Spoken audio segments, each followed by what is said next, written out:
du verset 1 et verset 14. La Bible déclare ceci. Jésus, rempli du Saint-Esprit, revint du Jourdain et il fut conduit par l'Esprit dans le désert. Dans le désert.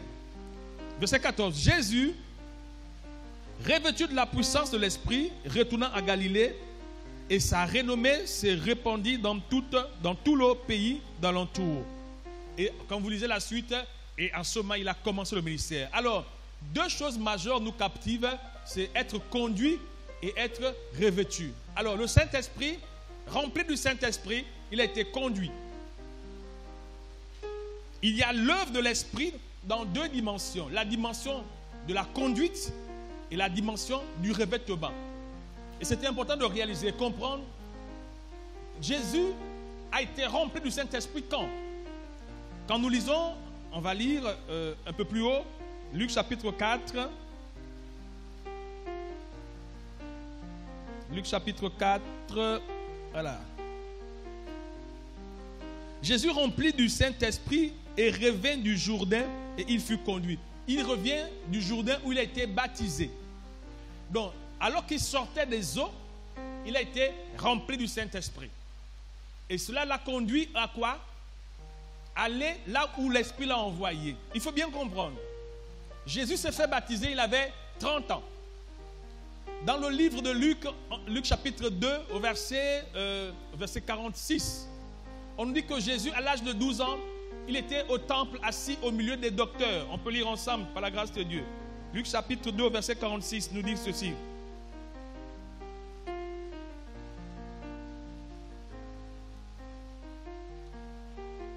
Au bout de 3 jours, ils le trouvèrent dans le temple assis au milieu des docteurs, les écoutant et les interrogeant.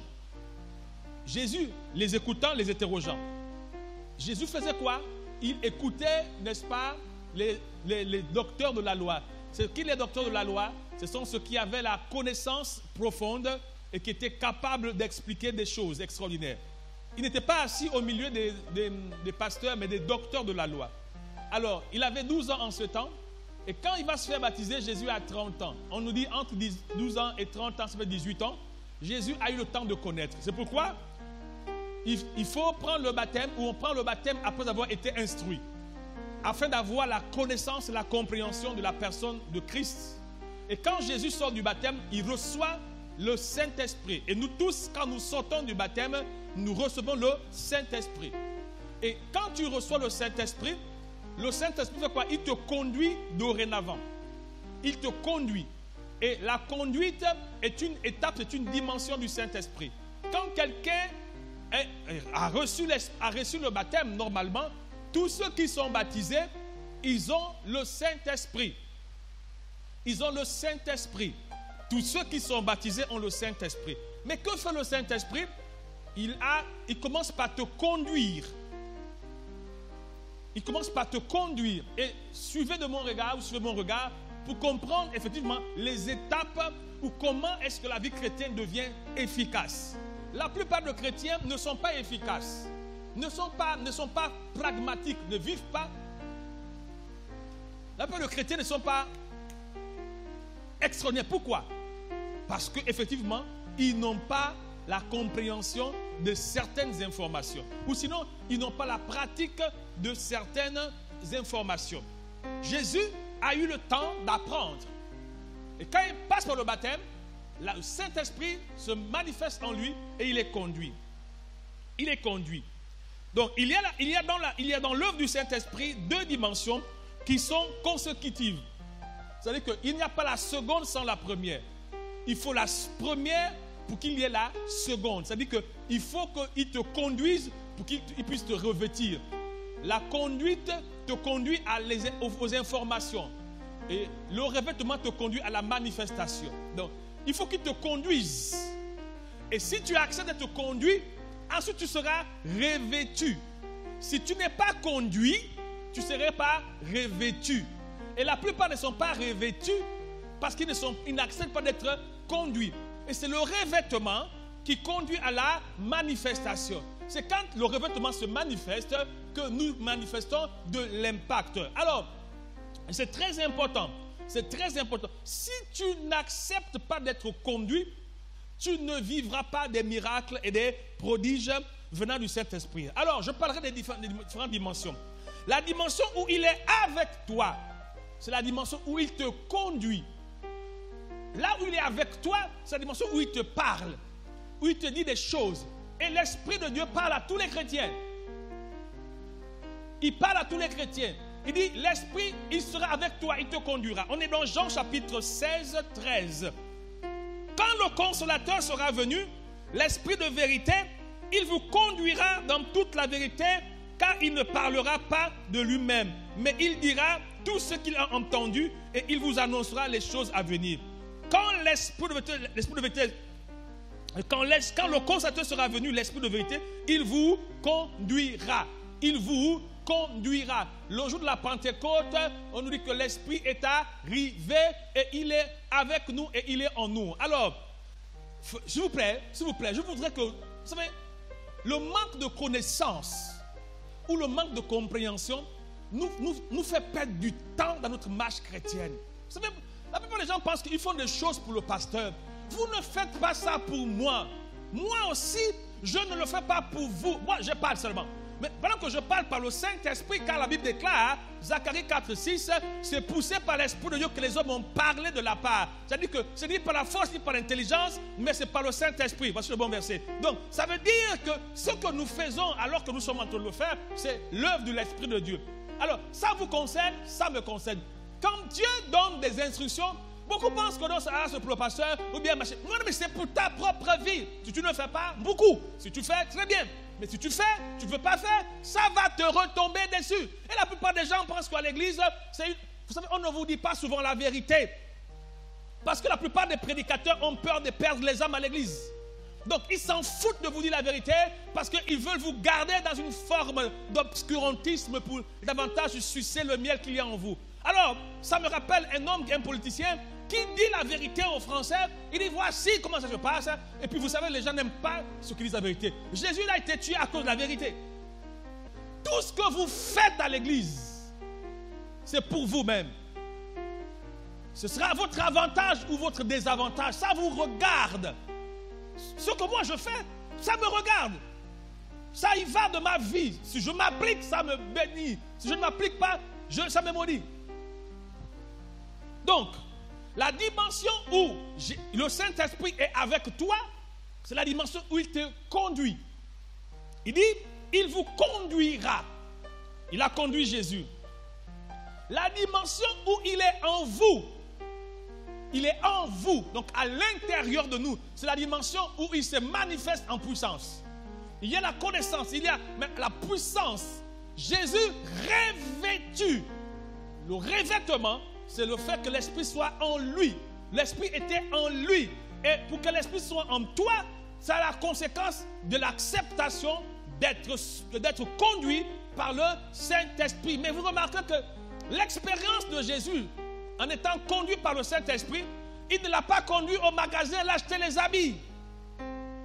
Il ne l'a pas conduit au marché aller faire les courses. Il l'a conduit au désert. Ça veut dire que le revêtement de puissance de l'Esprit coûte cher. Et c'est là où les chrétiens, nous sommes bloqués. Il n'y a pas de christianisme qui va sans le revêtement de l'Esprit. Lui-même, il va dire, on va lire Actes chapitre 1.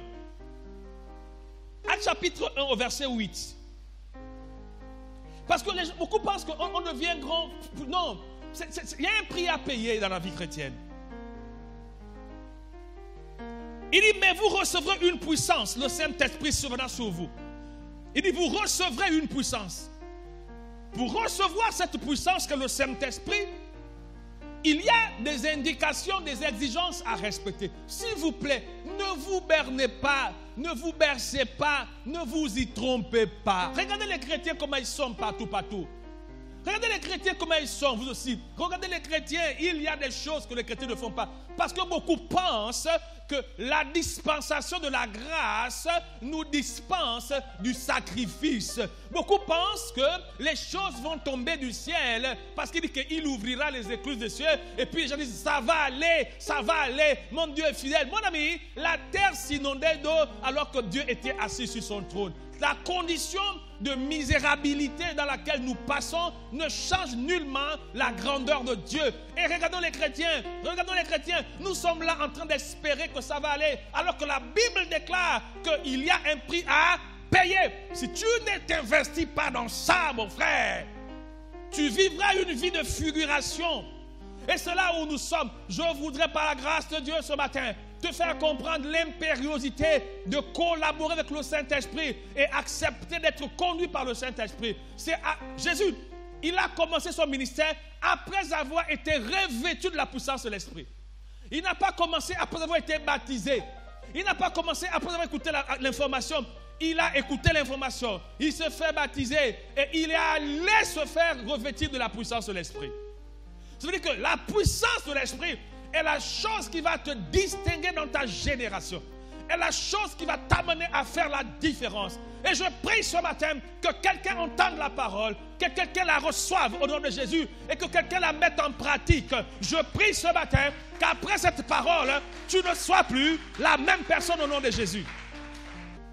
Il leur recommandant, je suis dans Actes chapitre 11 verset 4, il leur dit ceci, comme il se trouvait avec eux, il leur recommanda de ne pas s'éloigner de Jérusalem, mais d'attendre ce que le Père avait promis, ce que je vous ai annoncé, leur dit-il. Et quand vous venez à Acte 1, 8, il dit, mais vous recevrez une puissance, le Saint-Esprit. Donc la puissance là, c'est le Saint-Esprit. Vous recevez cette puissance.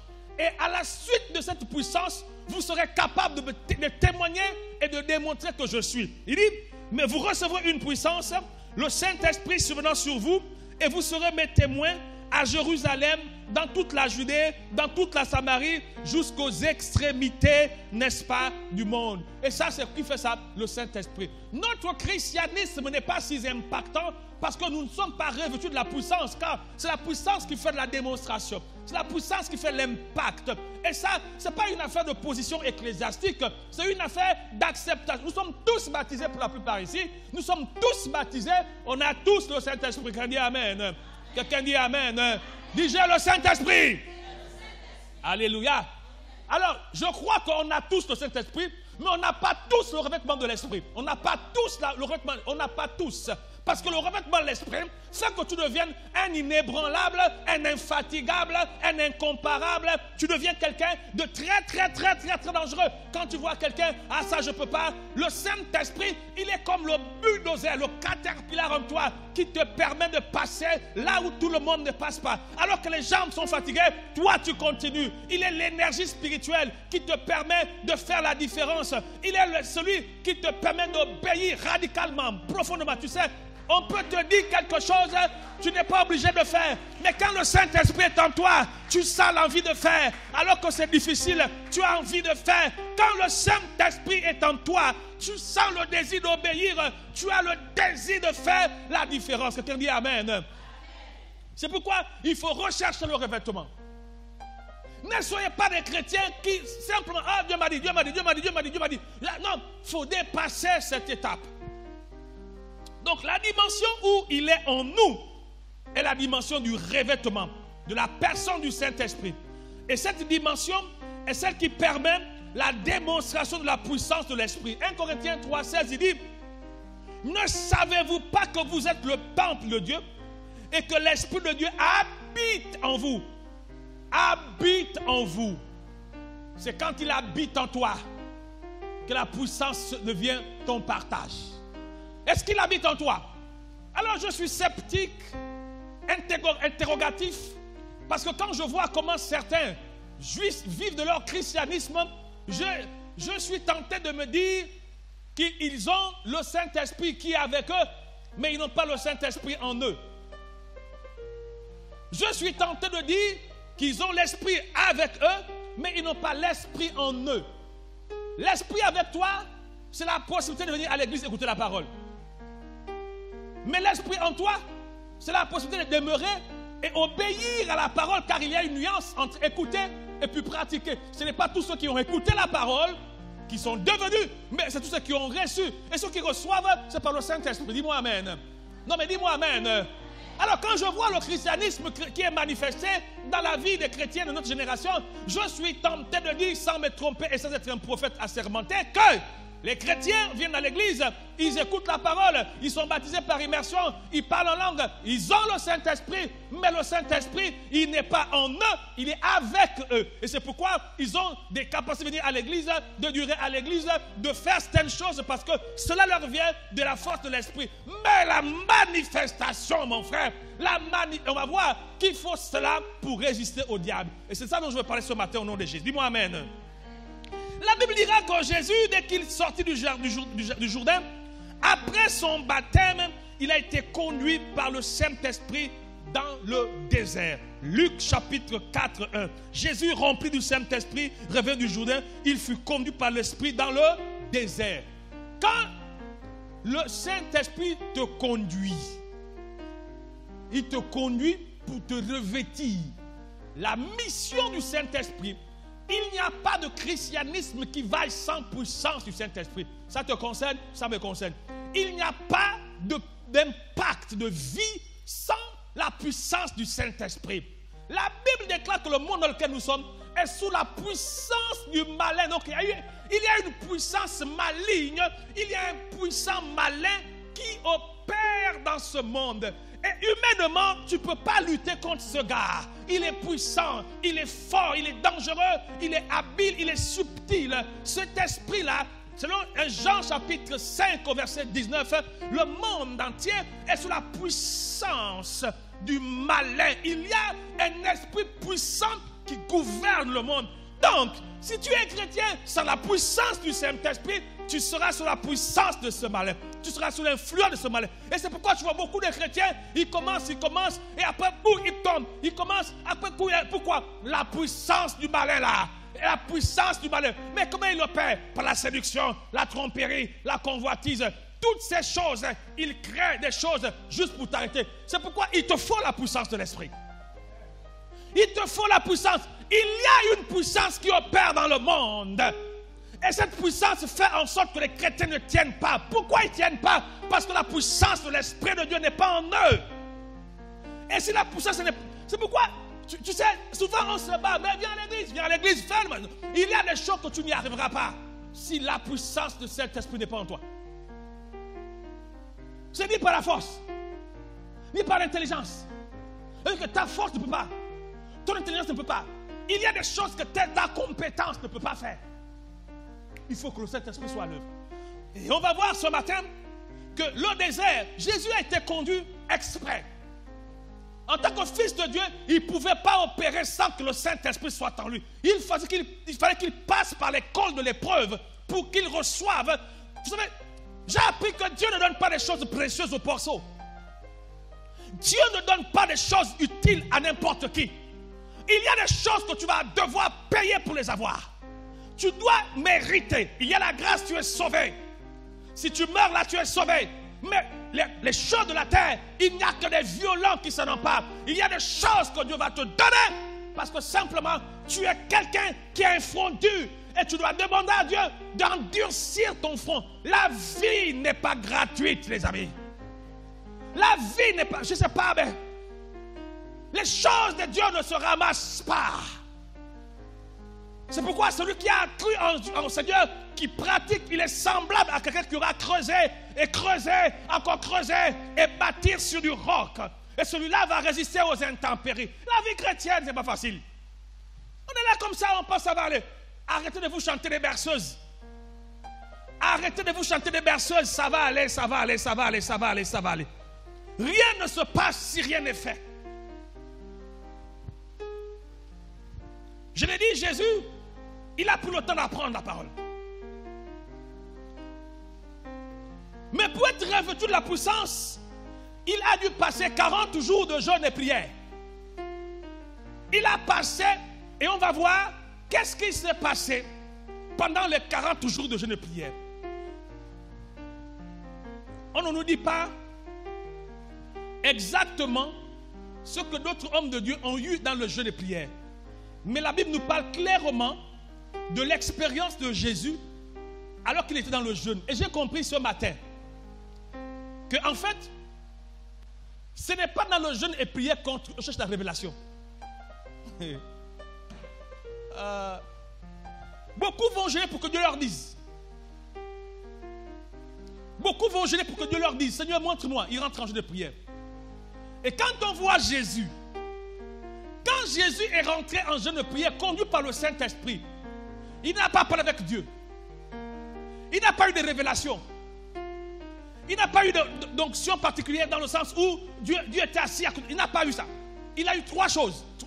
Trois se sont passées. Un, il a utilisé une arme, la parole. Deux, il a été fortifié dans le jeûne. Par qui? Par l'ange. Trois, il a passé son temps à échanger avec le diable.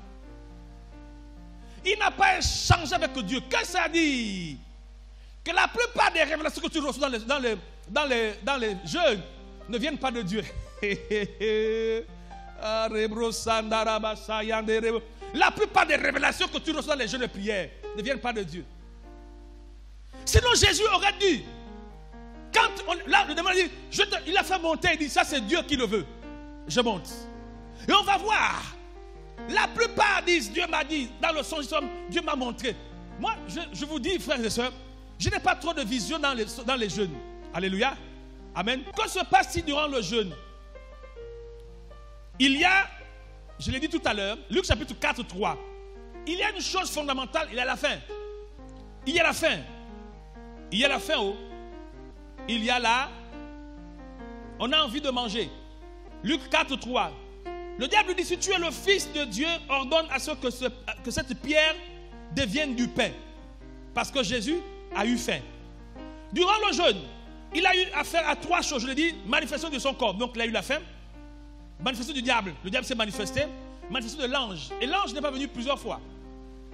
L'ange est venu le fortifier quand il avait faim. On va lire. Il y a des choses qui ne sont pas bibliquement soutenues, mais qui sont pratiquées et dites par des frères et sœurs dans la vie chrétienne. C'est pourquoi ne soyez pas des chrétiens de ce qu'on a dit, mais lisez vous-même la parole. Lisez la parole. On nous dit quoi? Au verset 2 de Luc chapitre 4, où il fut tenté pendant le diable pendant 40 jours, il ne mangea rien durant ces jours-là. Et après qu'ils furent écoulés, il eut faim. Le diable lui dit, il lui fait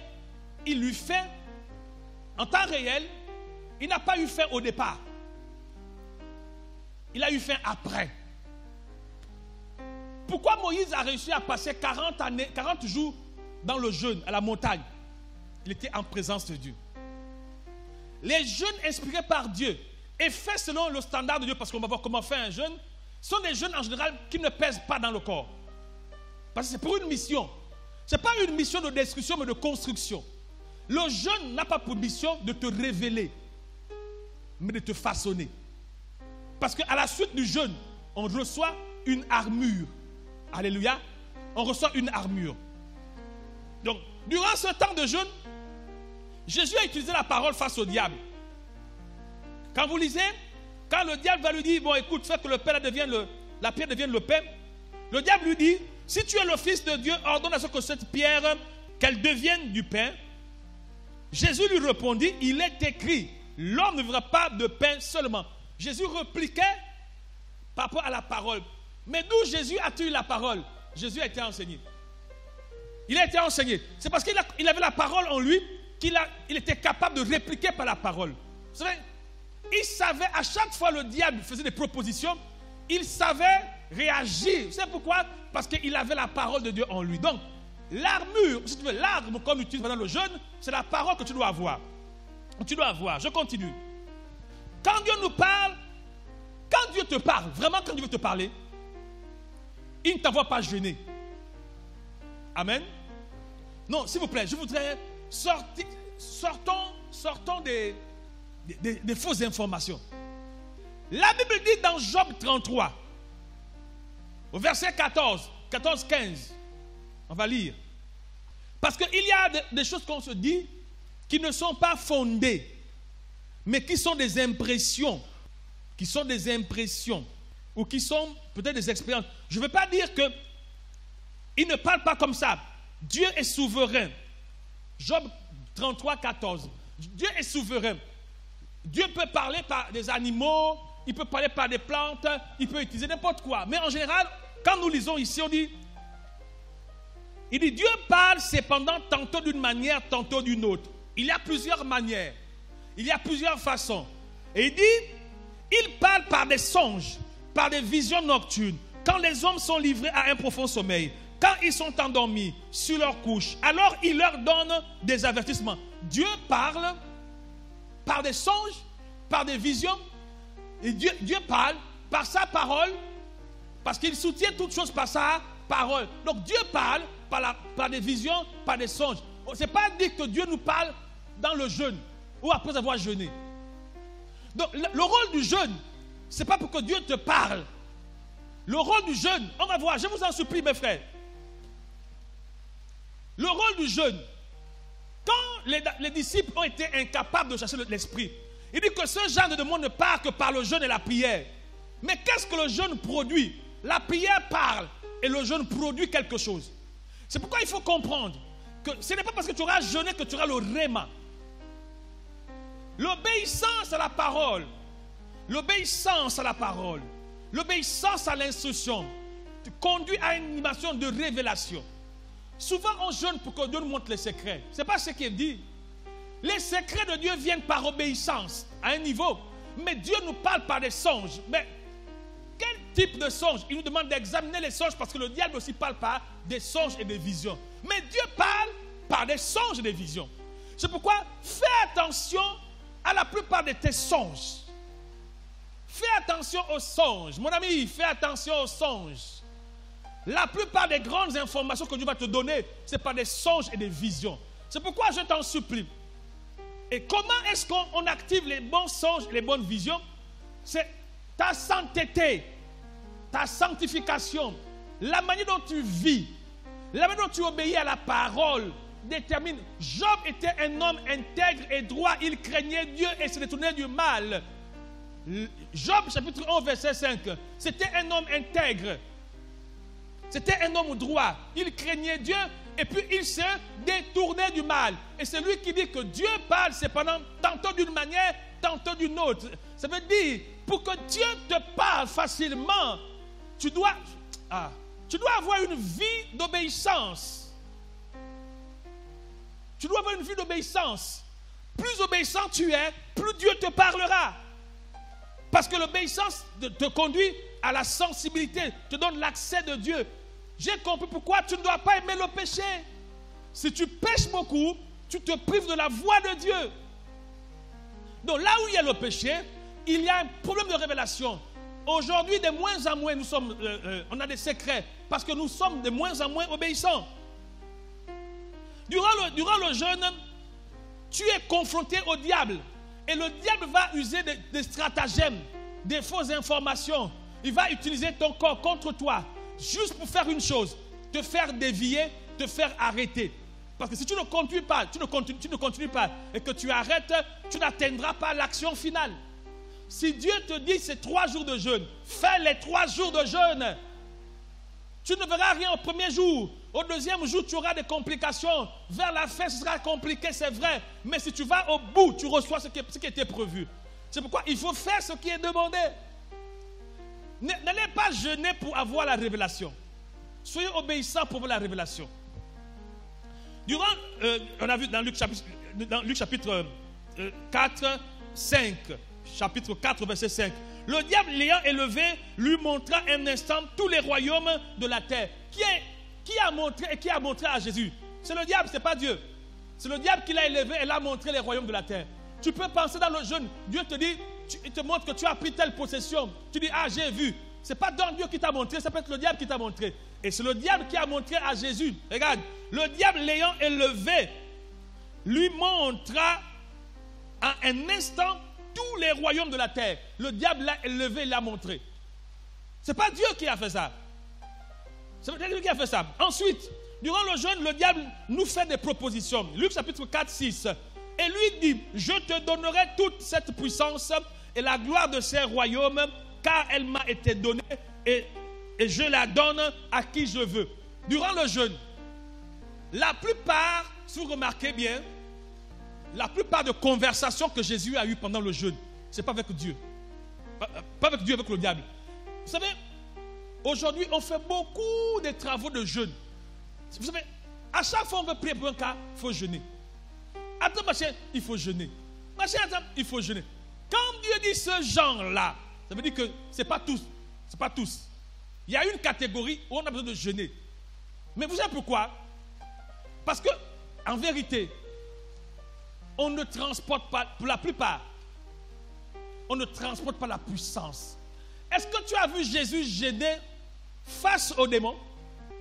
Est-ce que tu as vu Jésus dire, bon, attends-moi, je vais aller en jeûne, 3 jours de jeûne, quand je reviens là. Est-ce que tu as vu Jésus le faire? Non. Est-ce que tu as vu Jésus louer? On loue d'abord, on chante d'abord. Est-ce que tu as vu une fois Jésus chanter avant de prier pour un cas? Ça n'existe pas. Parce que Jésus était conscient et il avait une vie de consécration. Donc il avait la puissance de l'Esprit en permanence. Pourquoi tu crois que Dieu a fait habiter l'Esprit de Dieu en nous? L'Ancien Testament, l'Esprit venait et repartait. Le Nouveau Testament, l'Esprit est avec nous et l'Esprit est en nous. Ah mon frère. Ah mon frère. Le christianisme de bricolage des cafés qu'on fait là, on va vieillir là sans rien.